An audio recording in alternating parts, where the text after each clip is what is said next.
Exactly. Another episode of Sales Chatter. Today we're going to talk vertical farming.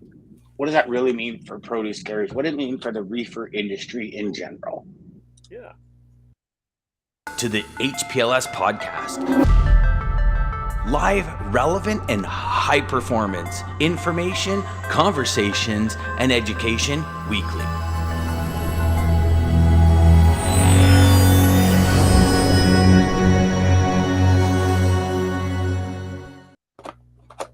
Good morning, Lisa. Okay, Good morning, so Lisa. Hey, Lisa. I'm going to have to. My voice is getting better, as you see, but I still have to conserve it. So I'm going to try and talk less. I know that's a feat that a lot of y'all don't think I can do. I don't know. That's funny. That's funny. How come all of you are laughing at that? That's crazy. It's impossible. That's why. I'm just gonna say we wouldn't have a show if you talked less. You know, like what would we do? Just I appreciate that, brother. I appreciate that. But I like that all you guys just started laughing at me. That's funny. So I know it's been a little bit of a rocky road for the show lately with people's schedules and stuff. So just to let everybody know, we brought Ryan in to assist Jeff.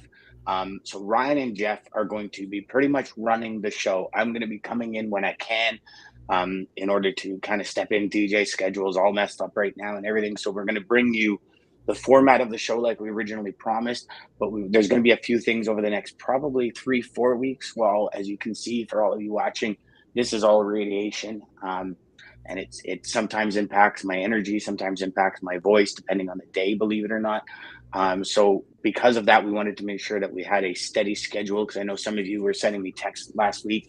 Is the show on? When's the show? How come it's not on? What's going on? And so we want to avoid that. So Ryan and Jeff are going to pretty much be running the show from this point forward for probably the next 4 or 5 weeks.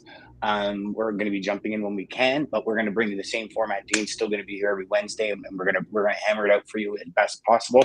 It's not fair to you, our listeners, the most important people here, to not have consistency in your morning. So that's why we're going to make the switch, and it's going to be for the better, and it is going to rock from this point forward. You have my word on that. So with that being said, Dean, vertical farming and the impacts on produce.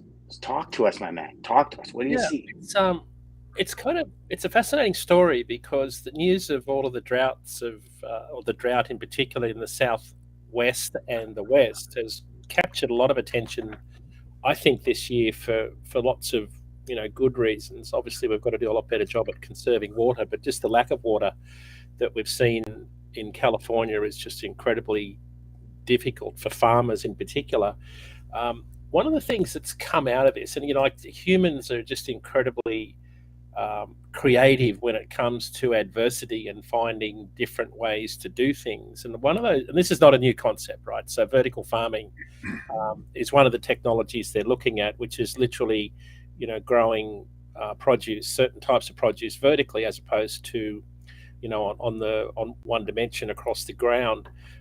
This sort of farming dates back 2,500 years ago to the Babylonian era. I mean, they used hydroponics and all sorts of creative things thousands of years ago. So it's not new.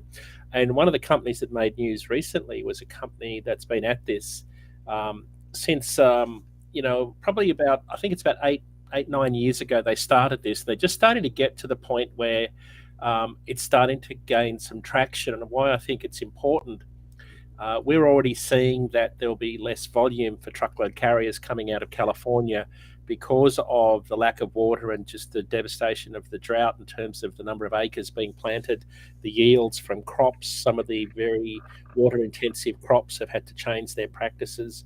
So lots going on there. That's going to affect produce volumes.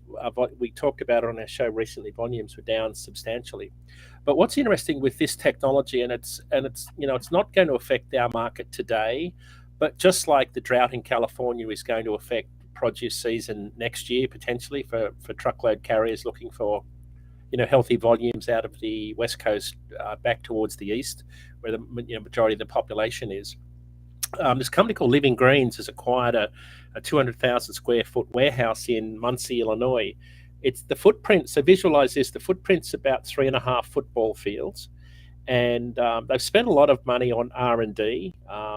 they've got a farm going. This new site, so 3.5 football fields, they say is about 4.6 acres, but the amount of produce they'll grow there by going vertical will be as much as 200 acres on the ground. So obviously, much more efficient in terms of the use of land, but they're also much more efficient in terms of the use of water, which is a pretty big deal, but it doesn't work for all crops. So this is the important point.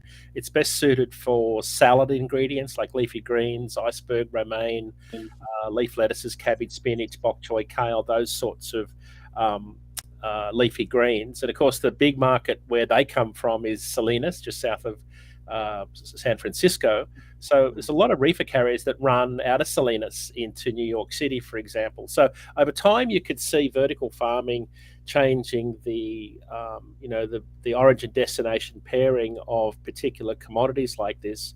The thing that's really got my attention, though, with this, the article that was, because most of the leafy greens consumed in the US are in fact grown in California, some in Arizona, some in New Mexico.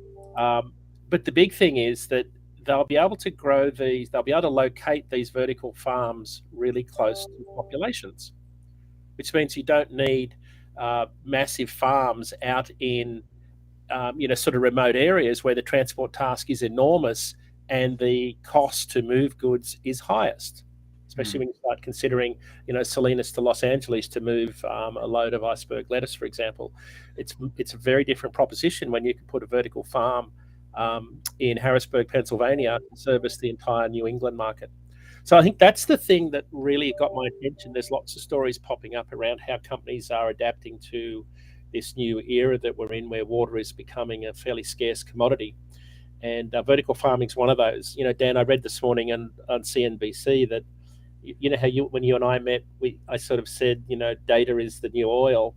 Well, I think water is going to become even more important to us in time.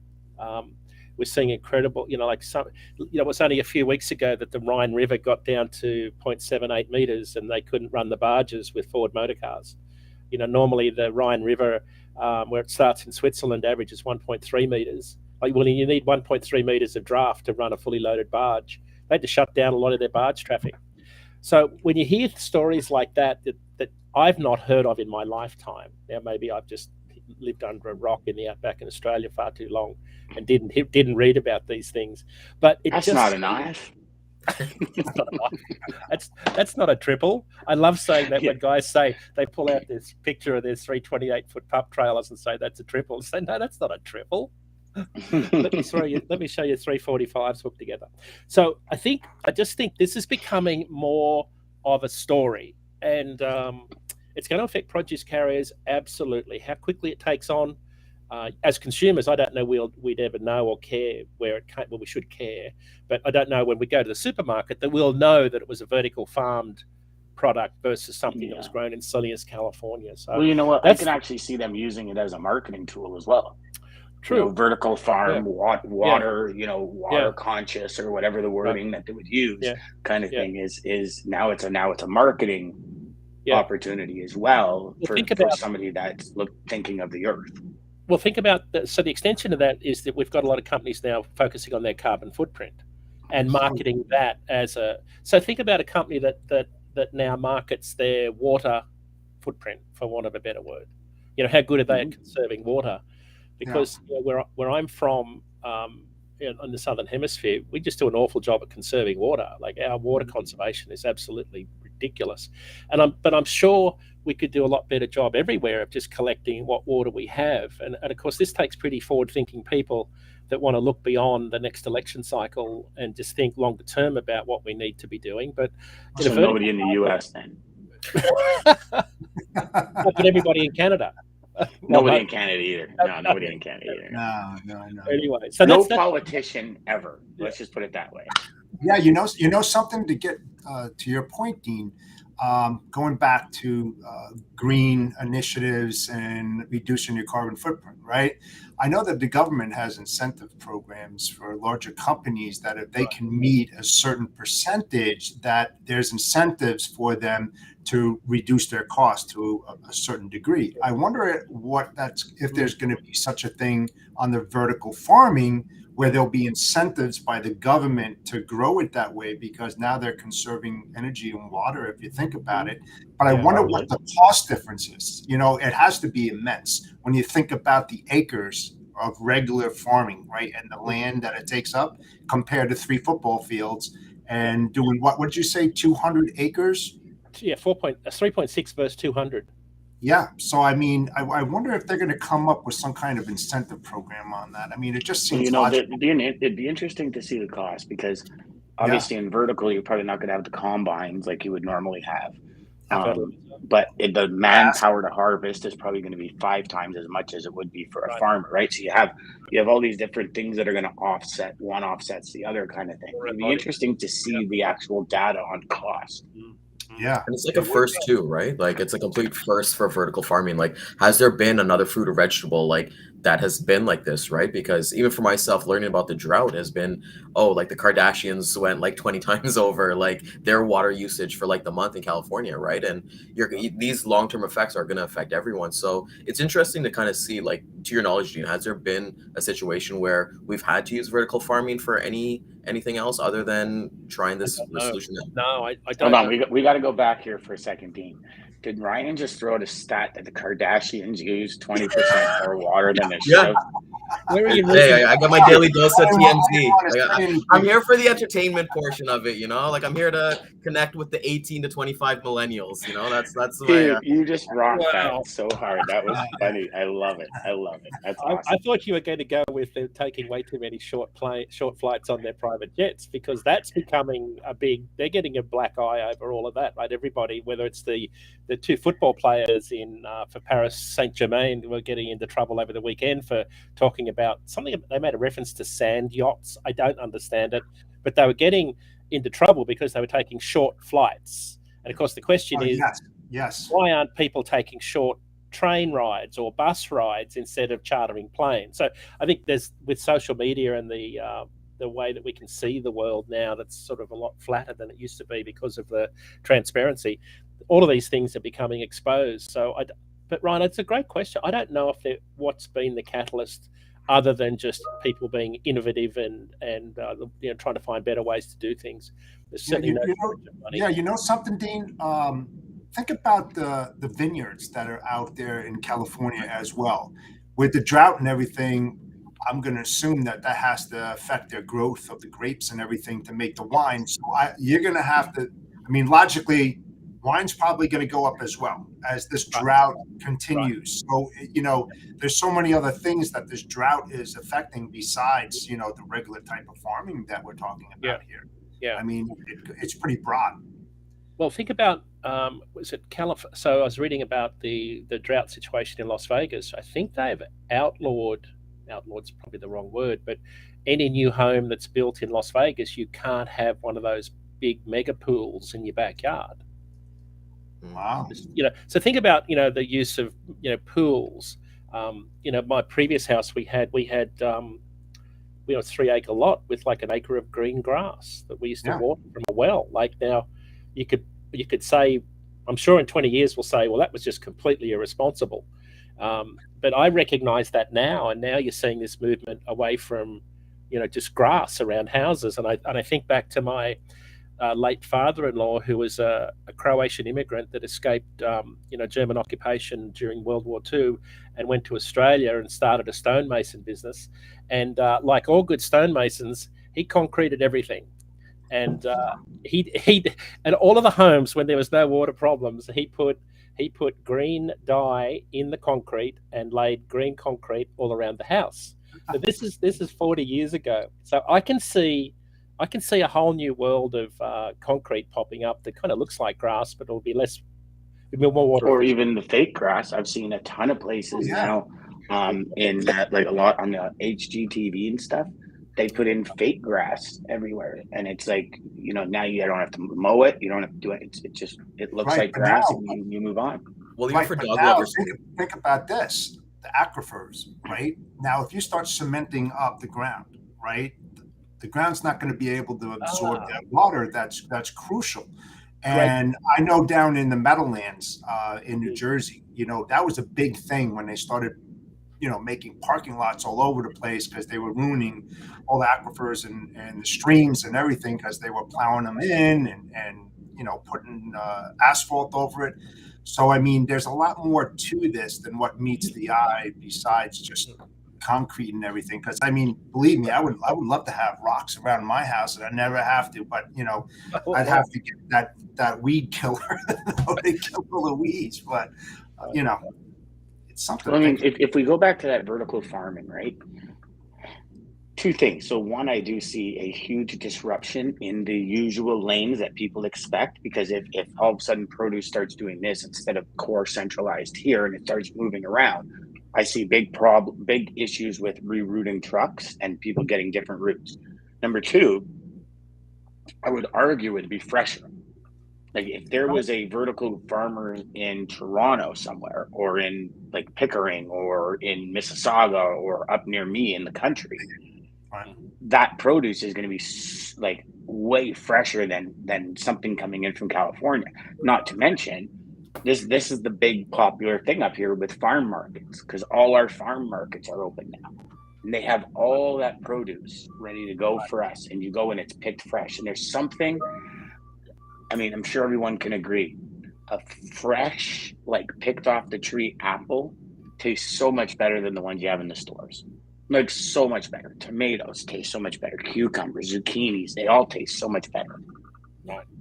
What about the final mile, though? Think about that. If you start building these vertical farms, next to high populated areas, transportation costs are going to go down, right? Because now you're getting close to,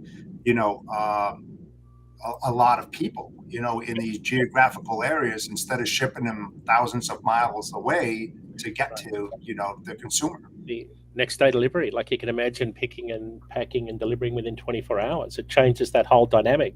Instead of like could just imagine the a day in the life of an iceberg lettuce that's picked in Salinas, California today. Probably this evening it's going to be on a team truck, and in 48 hours it'll be in Hunts Point, New York. It'll be in there, say 3 a.m. in the morning. The shop owners will be in picking that lettuce up, putting it on a smaller truck along with 50 other orders, going back to a small community somewhere nearby. And by 9 a.m., sort of within that, 48, maybe within 72 hours easily, it's probably in someone's home being cooked. But there's a lot of cost involved in just getting that. You're probably looking at somewhere in the order of $7,500 to $8,000 just in transport costs.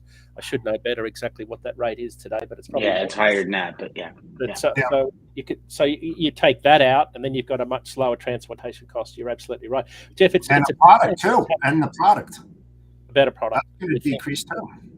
But this is sort of part of this overall trend that we've seen during the pandemic, right, where everybody wanted everything next day or delivered, so they didn't have to go out anywhere. That was kind of the prime reason. But we saw warehouses move closer to populations, and then we saw this, reemergence of the final mile business model. So I think that infrastructure is already well in place, but you'll definitely need a lot more smaller P&D refrigerated vans to do that from that particular vertical farming location. And that's going to change the transportation task. Vertical farming is expected to grow exponentially in the next decade. And I think this sort of stuff happens quickly, even though it sounds like it'll be, too distant. Just think about how much change we've had in our lives.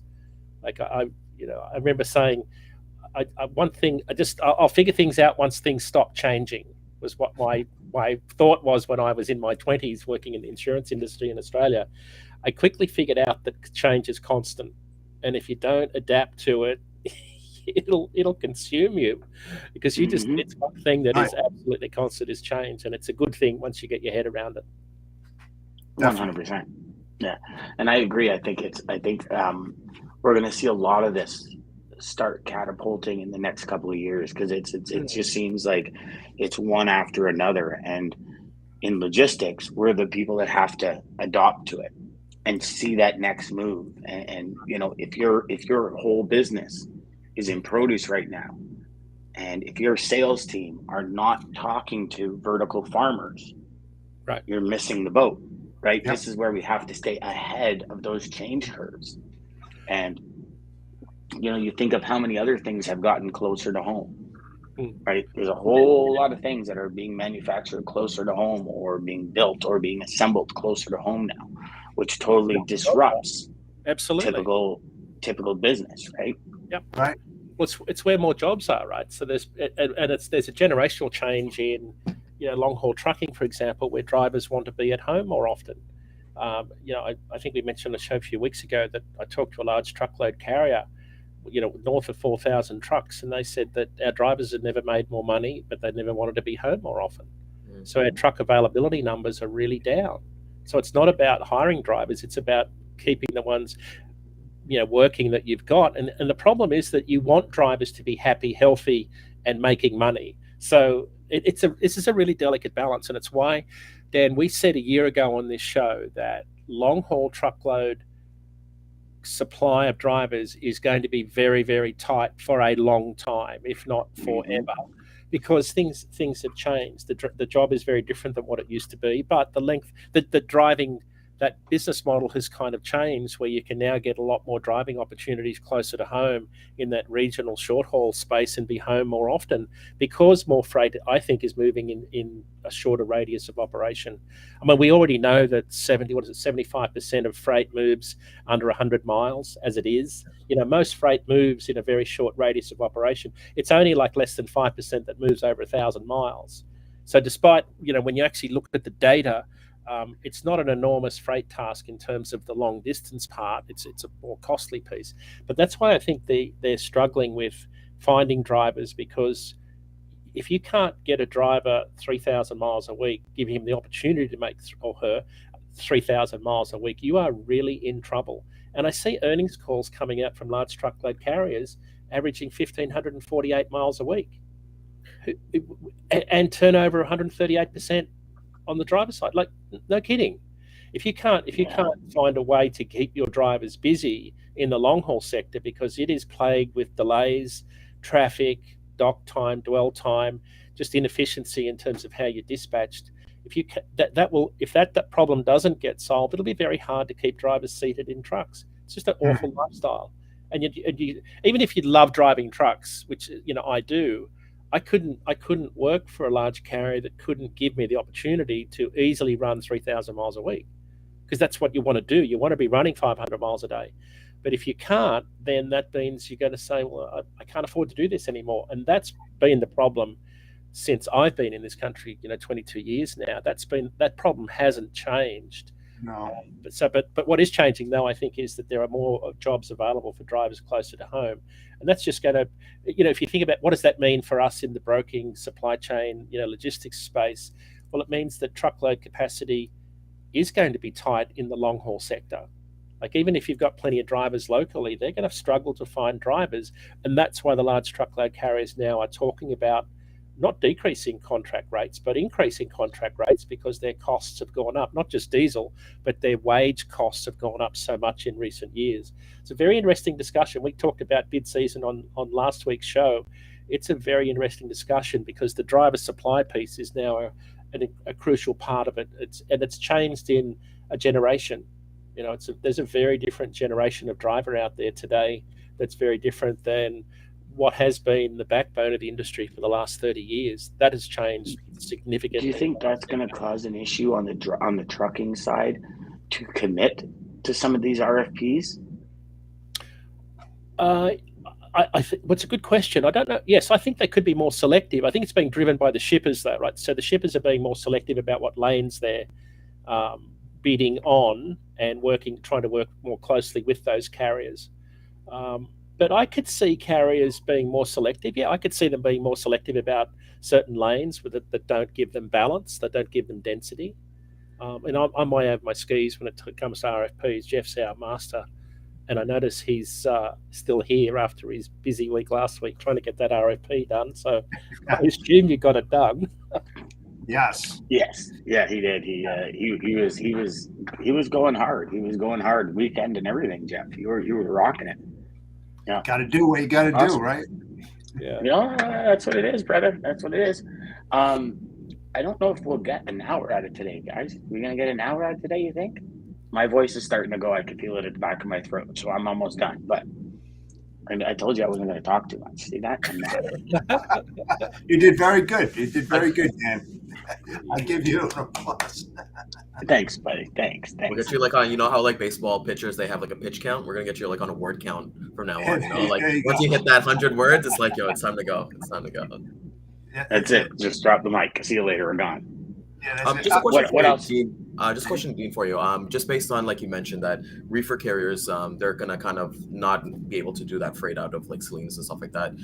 We know that a lot of like electronics companies, a lot of retail companies are based out of California. One of them like Beyond Meat and stuff like that, like those kind of meats and stuff like that. Do you see that capacity switches over to there in terms of where we have conversations where, hey, normally we do a dry van, can we do a reefer turned off kind of thing? What would you kind of say do that on now? Yeah, I think that's absolutely capacity migration is what I call it. I think it goes on all the time. That's why a lot of guys love the reefer carrier piece because it adds that flexibility of the dry van. So I think that'll happen. And I think this is kind of a crude example, but I look at capacity like 5-year-old kids playing soccer. How they kind of follow the soccer ball around the field. And that's how capacity moves. Capacity moves where the money is. And I think that's what a lot of carriers do that want to move, that have the flexibility to move beyond their geographic footprint. And there's a lot of carriers that just run out and back, out and back, out and back. Like they just don't want to move too far beyond their domicile region. But for carriers that have got a bit more flexibility that can be out 2 or 3 days, that's exactly what they'll do. They'll go where the work is for sure. Yeah, no, hey, Ryan. That makes sense. Yeah, Ryan, to answer your question on that, a long time ago when I was working for Onkyo USA, during the summertime, we used to have perishables that came up from Florida up into New Jersey. And it was all electronics, high-end stereo equipment. And what I did, I was like, I can get a pretty good rate by utilizing the reefer carriers that were bringing the produce up.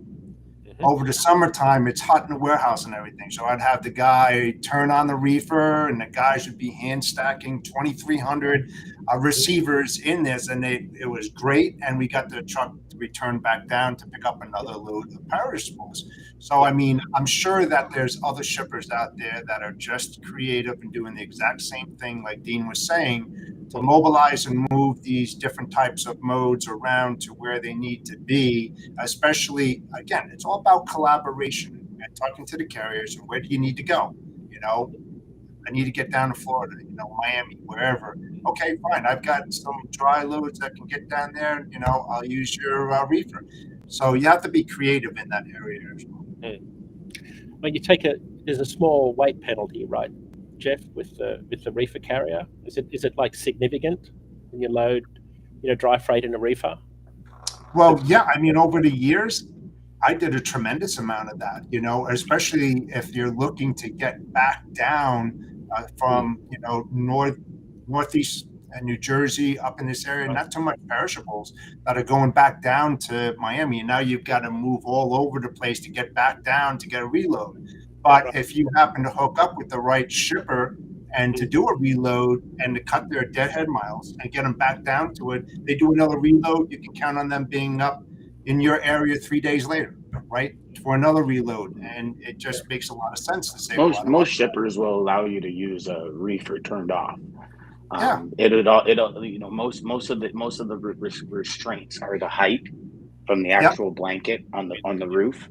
And where the reefer unit comes in to get pallets of full size in there, right? That's one of the main issues. The second issue is like if you're moving like skids of motor or any kind of that power. Oil and stuff like that, some reefer carriers won't move it just because it's a pain in the ass to get washed out afterwards, right? Right now, when I was in the automotive business, they had transmissions, and they had these plastic inserts that the transmissions would go in for that simple reason, so you wouldn't have spillage of oil and anything like that, and they would be all neatly packed. I think it was 8 to a pallet, if I remember, in a chimney block. We would wrap it up and put it in the reefer and head it back down, and there was no smell, there was nothing. The one thing that we wouldn't do, for the obvious reasons, would be a load of onions that came into a warehouse. You surely didn't want to put any kind of corrugated boxes in or anything, because that stuff just absorbs that smell, and it just ruins the product. So you have to be careful about the type of perishables that's coming into your facility to do a reload. And you should ask them, hey, what are you bringing up, before you even attempt to do something like that. And a lot of shippers even utilize reefers going south because they get a better price, because the reefer guy knows he's going to get produce coming north. Absolutely. So it's like that vice versa scenario when it comes to, no produce, or reefers are just come out, and then when produce happens, they'll get the big bucks kind of thing, right? So the other thing I mean, you go up to 88 inches, 88, 90 inches, you're good, because remember, you've got the reefer tarp that goes right down the middle of it, that disperses all the air in there, and you don't want to rip that baby. So you have to be extremely careful on that side. Dan, from a carrier's perspective, when I used to run produce, my money was always off the farm, right? So, because the seasons are a very short time frame, you got to get back there quickly. So that limits the amount of freight that the scope of the freight you want on your return load. I always focused on air freight, parcel freight, stuff that was urgent, had to go overnight. Like, they're not going to sit you on a dock too long. Right. It's hard work, hauling express freight at night. But in terms of your revenue per tractor week or your miles per tractor week, it was always worth that effort because you got back quickly. So I steered clear of anything that was going to sit me on a dock. Groceries, for example, I would just avoid groceries. There was always hundreds of loads of groceries on a backhaul, but I would say I'll just run home empty, thanks. If that's all I had. If you want to sit at CS wholesale for about 8 hours before he unloads you, But I always had good relationships with brokers who knew where the air freight was and when there was overflow. Because if they knew they had overflow as you get towards the end of the week, where they needed extra capacity of an evening, if you're in the right place at the right time, that's generally how it works. But as Jeff always says, partnerships are absolutely critical, and having a good carrier and broker network is fundamental to your success. Yes, very much so. 100%. That's a good way to end it, boys. Yep. Fundamental to your success, the collaboration and your carrier partner network. Thanks, Ryan. In trucking, our motto is people before profit. Today's market requires more transparency, consistency, and focus on what our clients need to win. Centurion Trucking and American Logistics are poised to help their clients achieve and surpass their targets. If you're looking for a team that honors your needs, dreams, and aspirations, then get a hold of Daman at American Logistics or Centurion Trucking and start